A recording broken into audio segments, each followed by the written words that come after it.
Welcome back to exemplar CH। Friends, बात करते हैं द सीक्वेंस ऑफ टेंस का। ग्रामर पोर्शन का सबसे इम्पॉर्टेंट है, हर एग्ज़ाम में पूछा जाता है। टेंस का कालक्रम क्या होता है, इसका सिस्टम क्या होता है, किस रूप में कैसे होगा, यदि पीसी का टेंस किस रूप में है तो एससी का जो टेंस होगा किस रूप में होगा, इसी के बारे में बात करते हैं। फ्रेंड्स, आइए शुरू करते हैं वीडियो। और वीडियो शुरू करने से पहले आपसे निवेदन है कि प्लीज़ वीडियो को शेयर और लाइक करना ना भूलिए और चैनल से ज़रूर सब्सक्राइब करके जुड़ जाइए। सीक्वेंस ऑफ टेंस एक ऐसा सिद्धांत या तरीका है जिसके आधार पर वाक्य के प्रधान उपवाक्य यानी पीसी के नियमानुसार एससी के वर्ब को परिवर्तित करके किया जाता है। यानी ये ध्यान रखना होता है कि हमारा पीसी क्या कह रहा है, किस टेंस में है, उसी अकॉर्डिंग हम एससी के टेंस को रखते हैं। बस इतना समझिए। आगे बढ़ते हैं। जैसे कह रहे गुंजन ने कहा कि मैं कॉलेज जा रही हूँ। गुंजन ने कहा, देखिए गुंजन ने कहा पास्ट टेंस है, कॉलेज जा रही हूँ प्रेजेंट कंटीन्यूअस है। तो इसको अगर करना होगा तो कैसे करेंगे, आगे बढ़ते हैं, अब बताता है कैसे। देखिए कह रहा है कि पास्ट इंडेफिनिट है, गुंजन ने कहा, और प्रेजेंट कंटीन्यूअस है, तो दोनों क्लास जोड़ने का काम करता है। दैट इसमें जोड़ सकता है, जब दोनों जोड़ेंगे दोनों वाक्यों उपवाक्यों को तो इसे कंजक्शन कहते हैं। और सीक्वेंस ऑफ टेंस के नियम आएंगे। देखिए गुंजन ने कहा था कि वो अपने कॉलेज जा रही थी, इस सेंस में हम बनाएंगे, अर्थात Gunjan said that she was going to her college. ध्यान रखिएगा, वहाँ पर she is going to her college था और यहाँ है सी वॉज। यानी अगर पीसी का कर्ता पास्ट में है, सॉरी पीसी का टेंस पास्ट में है तो एससी का टेंस भी पास्ट में ही होगा। यही कहता है सीक्वेंस ऑफ टेंस। ठीक है फ्रेंड्स, आइए आगे बढ़ते हैं। रूल नंबर 1 की ओर सीधे चलते हैं। रूल नंबर 1 कहता है कि यदि पीसी का वर्ब प्रेजेंट में है तो एससी का वर्ब किसी भी टेंस में हो सकता है। अर्थात पीसी की क्रिया अगर प्रेजेंट में है तो एससी का कर्ता, एससी का जो टेंस होगा ना, किसी भी रूप में हो सकता है। जैसे Govind says that he is reading a book. अब यहाँ भी प्रेजेंट है, यहाँ भी प्रेजेंट है, तो चल सकता है, कोई बात नहीं। Diksha says that she was writing a letter, और दीक्षा सेज प्रेजेंट टेंस है और she was writing a letter past है।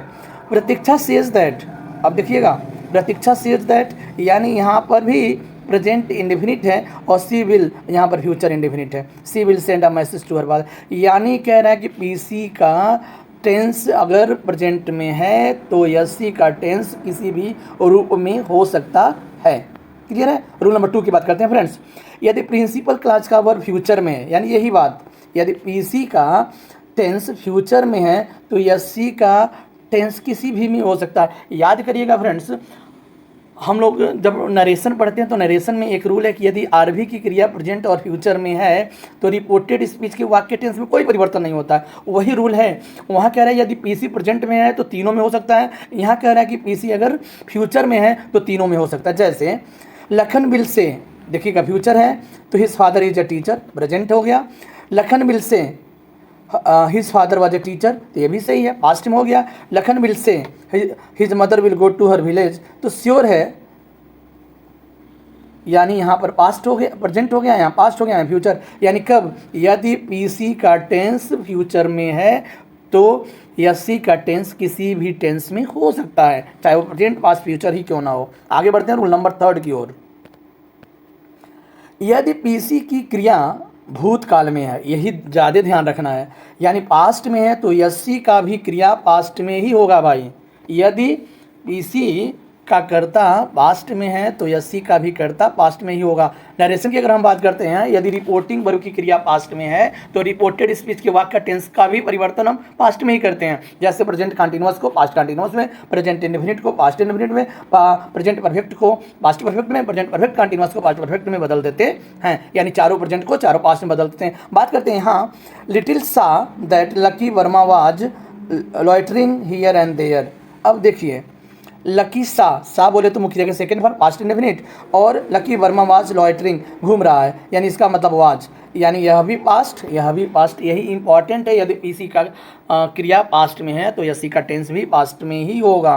Anshu spoke that the servant was dishonest, तो देखिए Anshu spoke second form past और वाज भी पास्ट। आगे बढ़ते हैं। कह रहा है कि एससी को पास्ट में बदलने के नियम क्या क्या हैं, तो नियम आपको मैंने बता दिया फ्रेंड्स। प्रेजेंट इंडेफिनिट को पास्ट इंडेफिनिट में, प्रेजेंट कंटीन्यूअस को पास्ट कंटीन्यूअस में, परफेक्ट को पास्ट परफेक्ट में, प्रेजेंट परफेक्ट कंटीन्यूअस को पास्ट परफेक्ट कंटीन्यूअस में बदल देते हैं। अगर और बात करते हैं, कैन को कुड में, मे को माइंड में, सेल को शुड में, विल को उड में बदल देते हैं। ठीक है फ्रेंड्स। और रूल नंबर 4 की ओर बढ़ते हैं।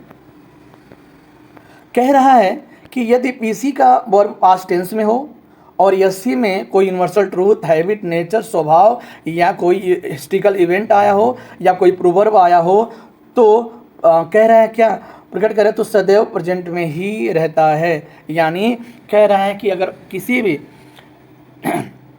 यदि पीसी का कर्ता जो है पास्ट में है और एससी का जो टेंस है वो कोई यूनिवर्सल ट्रूथ शो कर रहा है तो उसमें कोई परिवर्तन नहीं करते हैं। ठीक है, जैसे द टीचर थॉट दैट, ये पास्ट है, the sun rises in the east. तो देखिए अगर इसको हम कह सकते थे ना, तो थॉट नहीं है फ्रेंड्स, थॉट है। The sun rises in the east, तो हम द सन राइजेज को रोज कर देते हैं, लेकिन कह रहा है ना ये सत्य बात है, यूनिवर्सल ट्रूथ है, तो इसको हम कोई भी छेड़छाड़ इसमें नहीं करेंगे, सेम टू सेम लिख देंगे। नेक्स्ट एक एग्जांपल है, his father told him that the snake is very poisonous reptile. देखिए कह रहा है कि जहरीला एक कीड़ा है, तो श्योर है पॉइजन, ये सबको पता है कि सांप जहरीला होता है, तो यूनिवर्सल ट्रूथ है, तो स्नेक इज है, वो आज में हमने नहीं बदला, जबकि बदलना चाहिएगा क्योंकि पीसी हमारा पास्ट में है। ओके, आइए रूल नंबर 5 की बात करते हैं। यदि एससी क्लाज किसी उद्देश्य को प्रकट करे, यानी एससी जो बाद में युक्त होता है, प्रेजेंट तो प्रेजेंट फॉर्म में सब्जेक्ट के में तथा पास्ट में माइट में बदल देते हैं। यानी कह रहा है कि अगर एससी ना किसी उद्देश्य को प्रकट करती है तो उसमें हम क्या करते हैं, अगर प्रेजेंट में है तो मे का प्रयोग कर देते हैं और अगर पास्ट में है तो माइट का प्रयोग कर देंगे। जैसे विजय वर्क्स हार्ड, प्रेजेंट बात है, एंड नाइट, कह रहा है कि works hard day and night so that means ताकि ही में, तो देखिए यहाँ पर प्रेजेंट में है तो ही में परचेज ए हाउस, यानी वह दिन रात कठिन परिश्रम करता है ताकि वह एक घर खरीद सके। तो देखिए मे का प्रयोग हो गया। Rakesh ploughed day night, Rakesh रात दिन खेत जोतता है ताकि he might get high yield from his craft. Yield मतलब कुछ कमा सके, उपज ले सके। अब देखिए यहाँ प्लाउड है, मुख्य क्रिया का सेकेंड फॉर्म है, तो यहाँ पर देखिए माई को माइट में बदल दिया गया है, अर्थात यहाँ पर बोला गया ना कि अगर पास्ट होगा तो भाई पास्ट में ही होगा, यहाँ प्रेजेंट है तो यहाँ भी प्रेजेंट में ही होगा। यहाँ तो कुछ भी हो सकता था, लेकिन कह रहे हैं क्या उद्देश्य प्रकट कर रहा है मेरे भाई, इसलिए इसको मे में ही रखेंगे। ये रहा सीक्वेंस ऑफ टेंस। मिलते हैं नेक्स्ट वीडियो में। Thank you, bye bye.